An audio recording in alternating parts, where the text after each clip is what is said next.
Hey friends, welcome back. My name is Shayda Campbell, and around here we make art and it's fun, not scary. Today we're going to work on our watercolor illustrations. The subject is people, and I will be your humble model. Good news, friends. I have a worksheet to go with today's content, plus an older one that I think you'll find very helpful. And stick around because my Patreon membership is on sale. Okay, let's get right into it. The modeling, that is. I just put on a pair of black shoes so they would stand out, a purse, and tried a few poses. That's all there was to it. I videotaped myself. Oh my God, I'm so old. And then I just was able to stop the video wherever I thought my pose looked cool. And this one had a lot of angles, so I thought we'd start there. I am going to mix up a color that kind of matches my skin tone. For that, I am using peach pink and white with lots of water. And you can start anywhere with these illustrations. I'm going to start with the head and just do a small oval. Now, when it comes to painting people, you can kind of exaggerate their features. So if someone has a very square jaw, you can almost paint a little rounded square for the face, or a long oval or a heart shape. My face is quite round, so I can keep it quite circular. And then I'm going to move right into my arms and upper body. Both arms are on an angle, so I'm painting these V shapes, just going in different directions.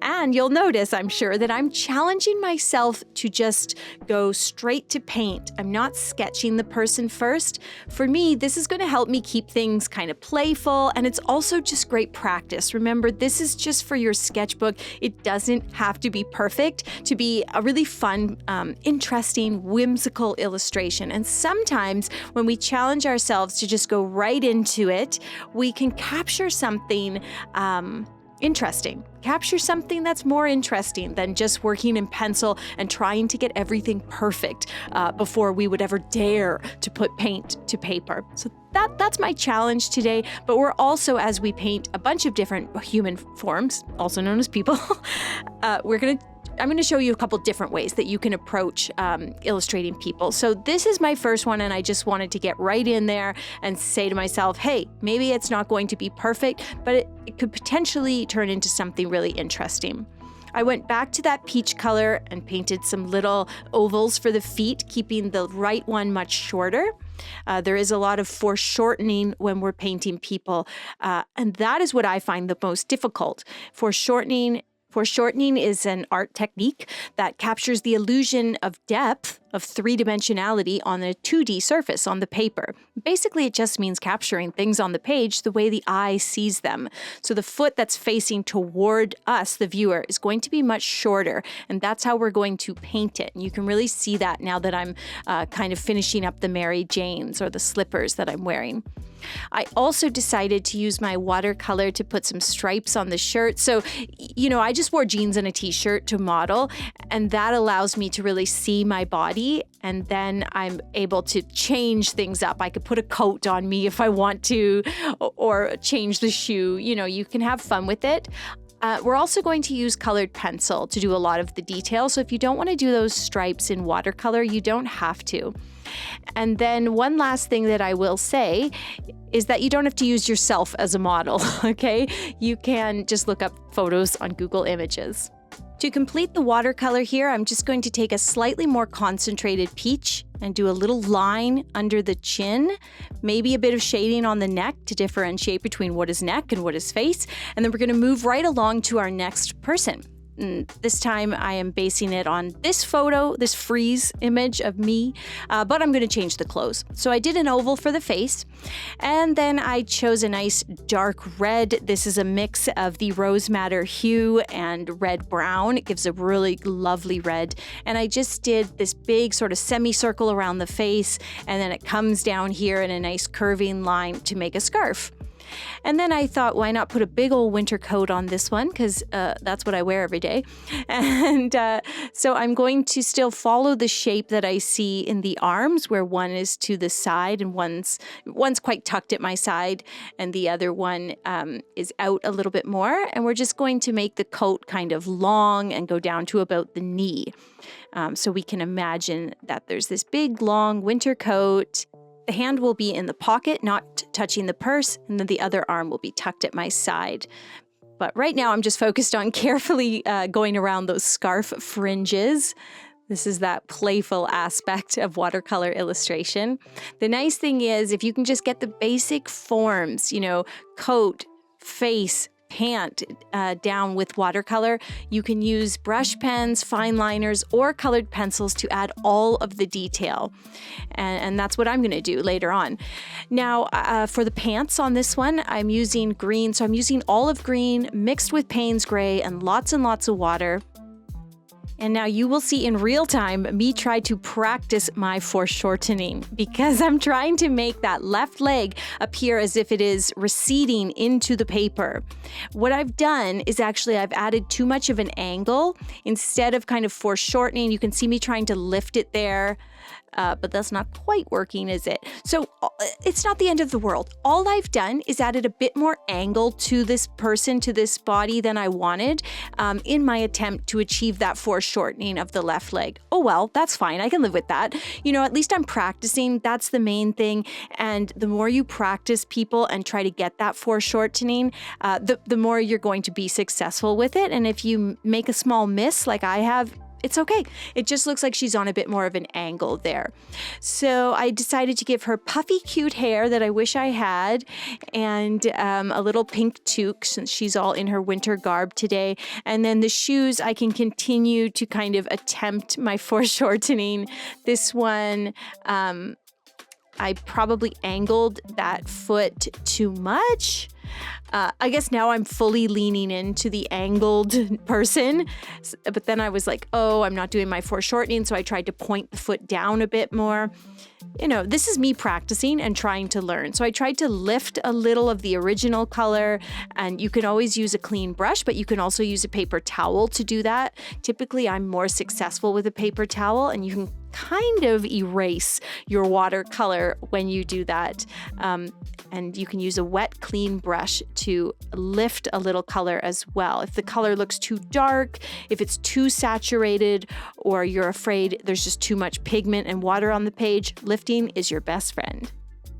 If techniques like wet on dry and lifting are still foreign to you, head to my website, shaydacampbell.com, to check out my watercolor e-course. It's for the absolute beginner. And right now we are having a small winter sale. You can save 15% using the code on the screen. So this time I decided that I would like to draw the person first. But the thing is, I just wanted to practice the drawing. And I do that by making a stick man. Start with the head, then a line for the body center, 2 lines for the arms, lines for the legs. Just go full hangman on this and just do it with lines. That's all you need to do. I do little mittens for the hands, ovals for the feet. Keep it very, very simple. And then the thing is, you can still simply do the watercolor sketch. Just have your pencil sketch there to act as the reference point. So what I'll do is I'll just put this one right beside. I am using red brown with a whole lot of water in it for the skin tone. Then I'm using that beautiful dark red, which is rose madder hue mixed with red brown. And I am going to put a big poofy, cozy sweater on her. And so I'm just starting with the shape of the body. And then I'm going to bring the arms out here. I'm actually going to need some room, so I have to erase part of my sketch. But the sketch has already done its job. It has helped me immensely. And I'm kind of doing a bit of a bell sleeve on the sweater, which I think looks so cute. So just coming up with little details like that, it's a lot of fun, frankly. Next, I've decided to make her pants gray, so I'm using Payne's gray mixed with lots of white and lots of water. Got a little too much paint on the brush at first. That seemed to be my way for this painting session. I always had a little too much paint in my brush, and when you do that, you don't have control. You're not going to have the precision that you crave. So that's why you want that paper towel there to blot on so that you are fully in control of the pigment and the wet media that is in that brush. And you can see I've got a bit of a bloom forming on the left leg as well. Remember, if you don't know these words like bloom and stuff, check out that watercolor e-course. Or just watch like all 600 of my videos. That's fine too. There's tons of free content here. I'm trying to fix the bloom. It's not really working. Sometimes you just have to say it's wet right now. We will come back when it's dry. And then I decided to put her in a heel, so I'm just kind of painting some ankles and like the tops of her feet. And then I'm trying to still redeem myself there on the pants, but really come back when it is dry. Now I'm going to mix up a dark brown. So this is red brown mixed with Payne's gray, and we are just going to give her a little fringe and a cute little bob. I guess everyone has a bob. That's okay. I could have been a little more creative with the hair, but that's fine. That's the thing. You kind of get into the habit of painting these, and then it's so fun. It's like playing dress up. You just want to paint a bunch and experiment with different shapes and sizes, different ages, different positions, different clothing styles. And speaking of different positions and ages, this time I decided to look at a photo on Google Images. So I just Googled woman sitting on bench, and I found a photo of an old woman. I'm not going to put it in the video, but I sketched from what I saw for this one. So yet another approach to these illustrations, and I just tried to get the major forms. Since I hadn't done any sitting down and I only had a limited amount of space in the bottom quadrant here, I thought, I could put someone sitting. So that's what I did, and she was wearing a coat and a hat. She had a bob too, I think. And so I just sketched what I saw, very, very sort of casual, playful sketch, and then erased it as much as I could while still seeing the main lines that are there. Remember, if you go over your pencil with the paint, it is kind of captured forever and you won't be able to erase it. But I followed the same kind of formula where I started with her face, then I'm going to use that same peachy color for her legs and the tops of her feet. For her gloves, I reached for a light pink. And again, I had way too much paint in the brush. You can see it kind of puddles a little. That's like, okay, we have to lift a little of that off, regain control. And then I decided I would use a red for her little hat. It's still a lot of pigment there. We're gonna lift a little bit, and you can see the color lighten slightly as we lift. We'll use a hint of brown to paint her stick or cane. I'm going to use that really dark mix of brown and Payne's gray to give her an almost black shoe, just keeping everything very rounded.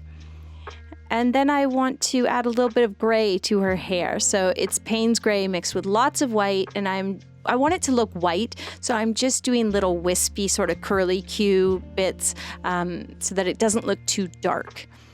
And then I am going to add blue to the coat. So this is a mix of the transparent turquoise with lots of water, lots of white, and a hint of Payne's gray, which is sort of a blue gray. And I am just going to fill in the entirety of that coat area. And the round brush is really good for that because you have the fine, delicate point that allows you to go around the gloves and go around the cane, but it also has that large belly, so you're holding lots of paint in the brush and not having to go back to the palette constantly. Okay, that looks good. Now let's start doing little fix-ups. This lady up here and on the right has like a giant long arm. So the nice thing is we can take a dark color and put a mitt right on top of it to shorten the arm by adding the hand. I also put a mitt going into a pocket, and then we're using a light peachy pink to give some little rosy cheeks, and we're going to use light red brown to give her some rosy cheeks.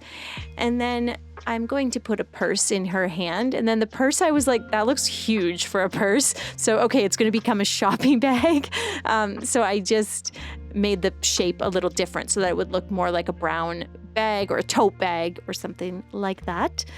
What else are we going to do while we have the watercolor? I think just maybe a slight bit of shading on her pants. The nice thing is we can do all of that detail with pencil. So we don't actually have much more to do. I decided to give her a bag. I kind of want all of the main items and forms to be done with paint, but that doesn't have to be your rule. You could have done her purse with marker if you wanted to, so totally up to you. Okay, we're gonna let that dry and we are going to grab our pencil crayons. Reach for your colored pencils or for your brush pens or even a fine liner if you like. And what we're gonna do is just add as much detail as you like to our watercolor illustrations. And so I'm starting by adding some seaming and a fly and a cuff to these pants. So just some linear illustration, some line illustration goes a long way. I also grabbed a honey brown or a dark orangey brown to add some little curly wavy lines. It gives the hair a nice texture. And then I'm doing the same thing over here using a cool brown, just doing lots of loop-de-loops and making her hair look curly. Then I grabbed a dark blue and I'm going to add some detail on the coat. You don't have to add an outer line on everything. I didn't do that for the brown pants, for example, but this coat I just thought would look nice. And of course I'm adding the seam down the front and the buttons and a collar. You can even do a bit of shading. Think about adding pattern. So putting stripes and dots and plaid on clothing, any pattern really. The scarf needed a little bit of texture, so I'm using a dark red, and then I reached for a really dark magenta because that tends to show up on red really well. For this sweater, I don't want it to look like it's striped, I just want it to look like it's a ribbed knit, so I'm going to do it in that dark magenta, and I think that works. It just makes it look like a textured knit jumper or sweater. And kind of went over the cuff a little bit. And you don't have to keep everything in line with the paint either. You can get quite free here and be a bit messy about this. Used a light gray to do Granny's collar and give her hair a bit of texture. Then I reached for a sky blue and I wanted to make sure that the coat looked a little bit rumpled. You know, she's sitting on this park bench, so the coat is not going to be falling nice and crisp and clean. It's all rumpled. And so I'm using the pencil lines to help me get that sort of point of view across, and then doing some button details there as well. Every month, I release an extra tutorial, and it's available to my lovely, supportive, creative community over on Patreon. To become part of that group, it's only $33 for an annual membership, and right now you can save 25% off of that fee using the code on the screen. Yeah, we're doing a little sale over there, so come check it out and see what all the goodies and bonus content and extra tutorials are about. I'm just having a lot of fun at this point, adding texture to bags and coats or rumples. I decided to do some plaid on her pants here. So I started in gray and then I added a burgundy or dark magenta in as well. So it would have a little extra color. We'll put some ribbing on her knit hat. There's just no end to the possibilities that you can add. Whether you're working, you could do all this actually with watercolor using a wet on dry technique. You could use your Tombow brush pens. It's so much fun to go in and add the details. Add an extra shopping bag, put some groceries in there.